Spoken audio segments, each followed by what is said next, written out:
संजय राऊत असे कोणी महान नेते नाही आहेत की ज्यांच्यावर ईडीने कारवाई केल्यानंतर एका जगातल्या सगळ्यात मोठे पक्ष असणाऱ्या भाजपच्या राज्याच्या अध्यक्षाची प्रतिक्रिया द्यावी की तुमचं काहीच प्रॉब्लेम नाही तर घाबरता कशाला, तुम्ही कोर्टात जा आणि कोर्टामध्ये याच्या विरुद्ध हात मागा. आणि मी महाराष्ट्र जनतेला विचारणार आहे की उखडणार आहेत का, भिकारडे, हे सगळे शब्द हे महाराष्ट्राच्या संस्कृतीमध्ये बसतात का? संजय राऊत असे कोणी महान नेते नाही आहेत की ज्यांच्यावर ईडीने कारवाई केल्यानंतर एका जगातल्या सगळ्यात मोठे पक्ष असणाऱ्या भाजपच्या राज्याच्या अध्यक्षाची काही प्रतिक्रिया द्यावी. ईडी CBI त्यांचे कामं करतात. त्याने आरोप केलाय की ही राजकीय सूडभावनेतून कारवाई सुरू झालेली आहे. आपल्या लोकशाहीमध्ये कोणालाही काही बोलण्याचं स्वातंत्र्य आहे आणि त्यामुळे त्यांना स्वातंत्र्य असल्यामुळे ते बोलत आहेत. त्यांनी दावा असा केलेला आहे की एक पैशाचा जरी गैरव्यवहार असेल तरी माझी सगळी संपत्ती मी भाजपला दान करेन. आम्हाला कशाला सांगताय? आता कसं आहे की एखाद्यावर एखादी ॲक्शन झाल्यानंतर ती ॲक्शन मान्य नसेल तर त्याच्याविरुद्ध कोर्टात जायचं असतं. मग कोर्टामध्ये समजा आपण पहिल्या डिस्ट्रिक्ट कोर्टात गेलो, तिथे आपलं म्हणणं मान्य केलं गेलं नाही तर आपण हायकोर्टात जायचं असतं. मग हायकोर्टाने नाही मान्य केलं सुप्रीम कोर्टात जायचं असतं आणि मग सुप्रीम कोर्टाने मान्य नाही केलं की मग कोर्टावरील टिप्पणी करायची असते, जी करतात ते लोक सगळे. आणि त्यामुळे एक पैशाचाही माझा भ्रष्टाचार नाही असं पत्रकारांना सांगून आणि जनतेला सांगून काही उपयोग नाही. जनता म्हणेल, म्हणजे जनता उलट खोळ्यात काढेल की तुमचं काहीच प्रॉब्लेम नाही तर घाबरता कशाला, तुम्ही कोर्टात जा आणि कोर्टामध्ये याच्या विरुद्ध हात मागा. पण याच्याच वेळी ते असंही म्हटले की भाजपचे नेते भिकारडे आहेत, भाजप पक्ष हा भिकारड्यांचा आहे, त्यांना माझी संपत्ती दान करतो. असं आहे की गेल्या 2-2.5 वर्षात आणि खरं म्हणजे एकत्र सत्ता असताना सुद्धा रोज एक प्रवचन त्यांचं असायचं. त्यात त्यांनी वापरलेले शब्द याचं एक पुस्तक तयार करण्याचं काम मी एकाला दिलं आहे. आणि मी महाराष्ट्र जनतेला विचारणार आहे की उखडणार आहेत का, भिकारडे, हे सगळे शब्द हे महाराष्ट्राच्या संस्कृतीमध्ये बसतात का? एरवी भरपूर आम्हाला मार्गदर्शन केलं जातं की तुम्ही तुमची भाषा सांभाळा, हे सांभाळा. म्हणत एक गोपीचंद पडळकर कधी बोलला तर आम्ही ताबडतोब त्याला सांगतो की बा काय बोलायचं ते नीट बोलायचं, आपण आपली संस्कृती सोडायची नाही. आणि गोपीचंद पडळकर त्यानंतर एकदाही पवारसाहेबांवर बोलला नाही. टीका तर करणारच. तसं संजय राऊतांनी हे म्हणणं हे काही नवीन नाही आहे. म्हणजे माझ्यावर तर ते इतके बोलले की मी शेवटी रश्मीवीरानं पत्र लिहिलं किंवा सामनाचे संपादक तुम्ही आहात, तर संपादकीमध्ये जे लिहिलं जातं त्याला संपादक जबाबदार असतो. मग गोधड्या भिजवणं वगैरे असले शब्द जे वापरले जातात ते तुम्हाला मान्य आहेत. पण काय अशा पत्रांवर उद्धवजींनी किंवा रश्मीवीरांनी पत्र लिहिण्याची काही परंपरा नाही. मुद्दा संजय राऊत आज जे म्हणाले असतील ते नवीन काय, ते त्यांना जे संस्कार आहेत त्याप्रमाणे बोलतात. संजय राऊत वारंवार एक आव्हान देत होते आपल्याला आणि ही सगळी आता कारवाई होते, या सगळ्यांना कशा पद्धतीनं बघायचं? नाही, काही संबंध नाही खरं म्हणजे. कारण जर कारवाई चुकीची असेल तर न्यायालय काही विकली गेलेली नाही आहेत ना, ती अतिशय योग्य न्याय देत आहेत. त्या न्यायालयांच्या निकालांवर त्यांचं म्हणणं आहे, हा वेगळा विषय. आणि त्या न्यायालयांच्या निकालावर त्यांचं म्हणणं जे आहे त्यात सुप्रीम कोर्टाने काय म्हटलं ते आपल्याला माहिती आहे की आम्ही असल्या पत्रांना, असल्या मतांना कचऱ्याच्या टोपलीत फेकतो. आणि त्यामुळे त्यांचं काही म्हणणं आहे याचा काही आमचा संबंध नाही. पण त्यांचा दावा असा आहे की सरकार पाडण्यासाठी त्यांच्यावर दबाव होता आणि त्यांनी ऐकलं नाही म्हणून त्यांच्यावरही काय. त्यांच्या दाव्याशी काय संबंध? त्यांच्या दाव्या कसं आहे की सुरुवातीच्या काळामध्ये लोक कौतुकाने ऐकायचे. मग यांची भाषा, यांचं खोटं बोलणं, यांचा आरोप, कोणी आता त्यांच्या पत्रकाराविषयी बघत नाहीत. बघितलं तर एन्जॉय करतात, अरे काय चाललं आहे असंच. भविष्यात तुमचाही नंबर लागणार आहे असा इशारा त्यांनी भाजपच्या नेत्यांना दिलेला आहे. कोण घाबरतं? आम्ही चळवळीतली माणसं आहोत. ज्या वेळेला असं उद्धवजीने म्हटलं, ज्या वेळेला असं जयंत पाटलांनी म्हटलं, ज्यांनी कोणी म्हटलं त्या सगळ्यांना आम्ही असं म्हटलं की आम्ही काही चूक केली असेल, आम्हाला शासन झालंच पाहिजे. हे बघा, म्हणजे मी जी मांडणी करतो ती किती जणांना मान्य मला माहीत नाही, पण पूर्वी आपण असं म्हणायचो की ह्या जन्मी चांगलं काम करा, पुढच्या जन्मी चांगला जन्म मिळेल.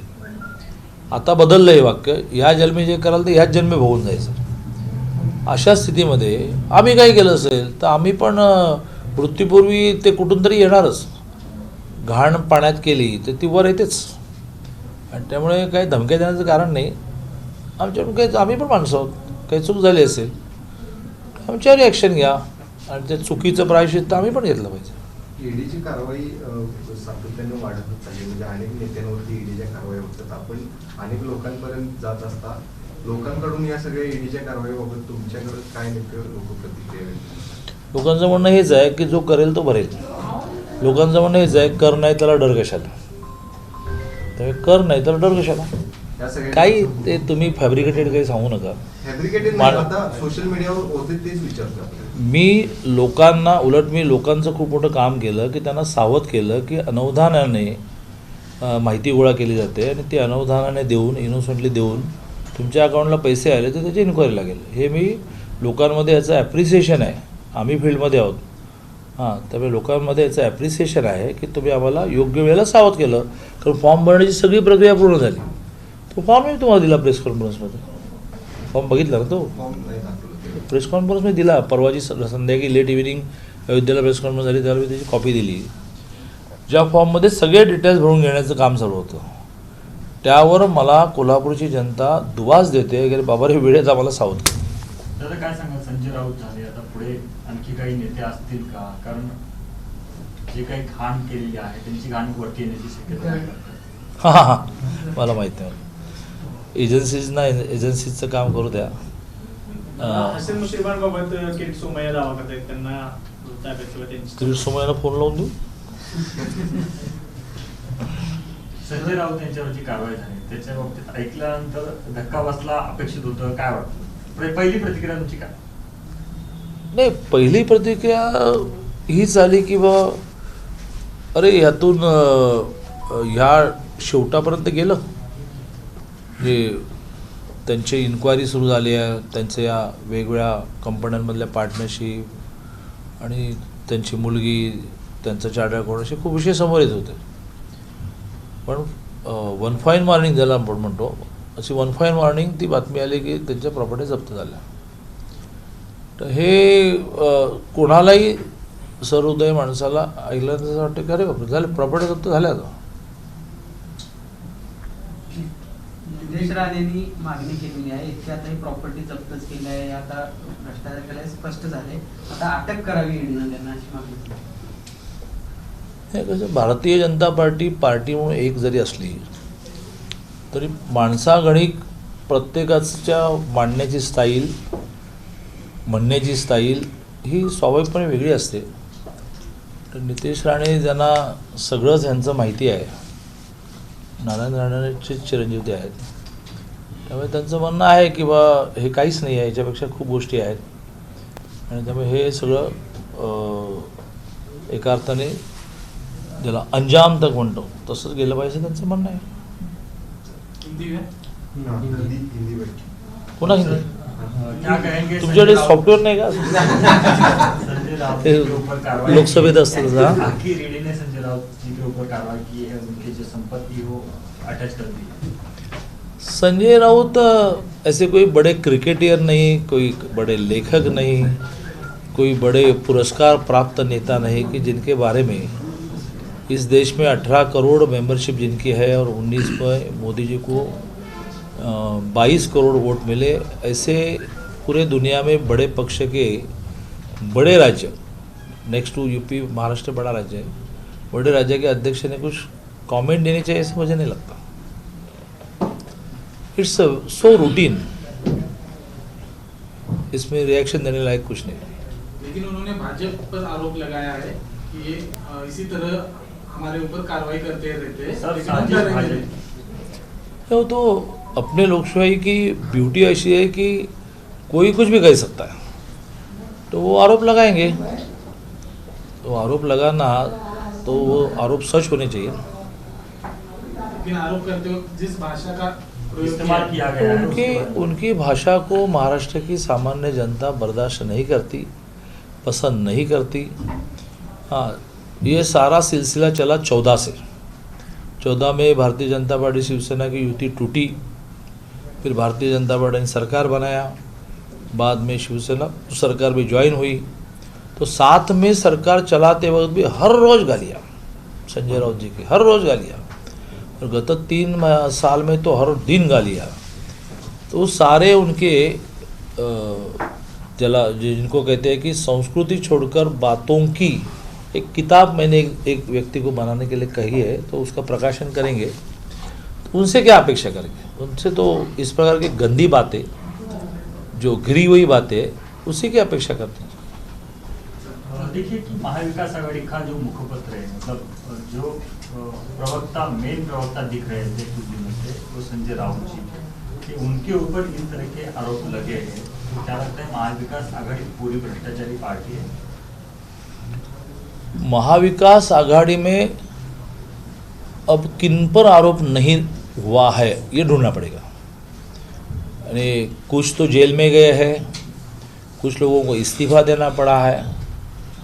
तो इस प्रकार की राज्य की स्थिति कभी लोगों ने अनुभव ही नहीं की।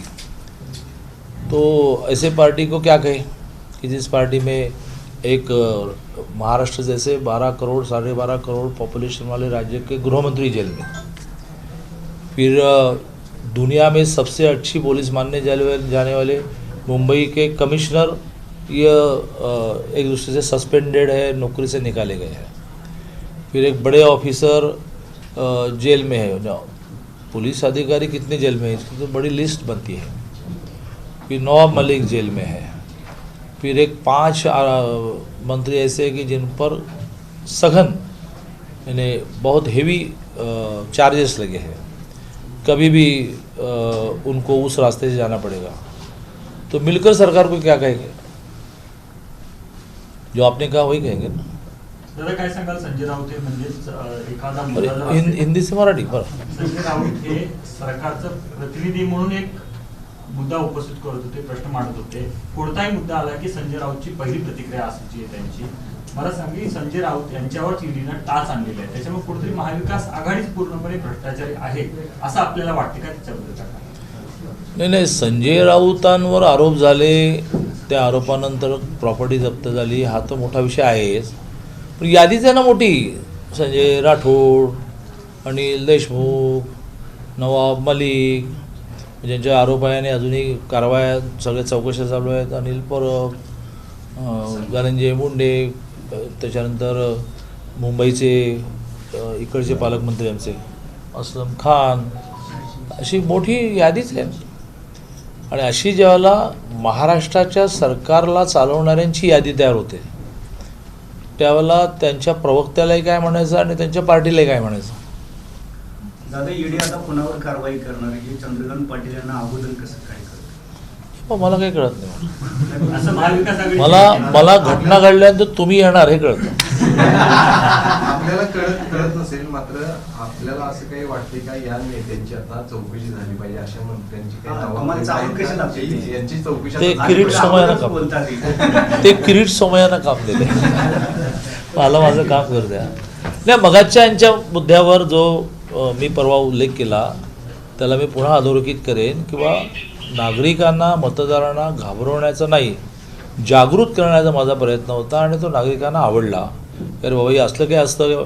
मुळात आता व्यक्तिशः माझ्यापासून सुरुवात करूया की मला हे काय पेटीएम काय कळत नाही.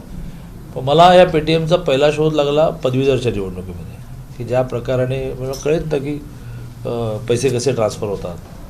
मग मला नांदेड जिल्ह्यामध्ये देगलूरच्या इलेक्शनला जाणं होतं. मग मी कॉशियस झालो. माझं एक बरं आहे की माझा ग्रास्प फार चांगला आहे. म्हटलं की आधी माहिती घेतल्याशिवाय होत नाही. म्हणून मी दुर्बीण लावून बसलो होतो की माहिती कोण काढणार आहे का. मग मला 1 फाईन मॉर्निंग लक्षात आलं की काही कॉलेजचे विद्यार्थी त्यांना त्यांच्या इंटरनल मार्क्समध्ये ग्रेस मार्क्स मिळणार असल्यामुळे हे फॉर्म भरत आहेत. तर ते फॉर्म भरतायत म्हटल्या मी ती दुर्बीण अधिक प्रखर केली. लक्षात आलं की हे फॉर्म भरणं हे पेटीएम ट्रान्सफरसाठी चाललं आहे. म्हणून मी नागरिकांना कॉशियस केलं की बा आपल्या अकाउंटवर अशी एखादी बेनामी संपत्ती आली, 1000ची काय असो ना, बेनामी आली, त्यातून नाही ते शुल्क कष्ट मागे लावून घ्याल. लोकांना हे आवडलं की आम्हाला माहितीच नव्हतं पेटीएम ट्रान्सफर आम्हाला आपला अकाउंट नंबर मागता दिला. मग ट्रान्सफर झाल्यानंतर आमच्या मागे लागेल आम्हाला माहीत नव्हतं. असं म्हणून लोकांनी मला दुवाच दिलेला आहे. मला खूप दुवा मिळतात म्हणून तर मी इतका सगळ्या टेन्शनमधून असा फ्रेश असतो. याचीच तक्रार निवडणूक आयोगाकडे याचीच तक्रार करणार होता, केली आहे का किंवा स्टेटस काय? निवडणूक आयोगाकडे इमिजिएट मी इथल्या अबकारी खात्याने इथल्या दारू दुकानदारांना बोलवून दम दिला त्याची पण कंप्लेंट केलेली आहे. आणि अशा प्रकारे अजूनही इतकं सोपं नाही, हे लय कठीण लोक आहेत. एवढं मी भीती दाखवल्यानंतरसुद्धा ते करणार प्रयत्न. त्यामुळे मी निवडणूक आयोगाकडे पेटीएमवरून मनी ट्रान्सफरची शक्यता आहे अशी कंप्लेंट पण दिली. एबीपी माझा, उघडा डोळे बघा नीट.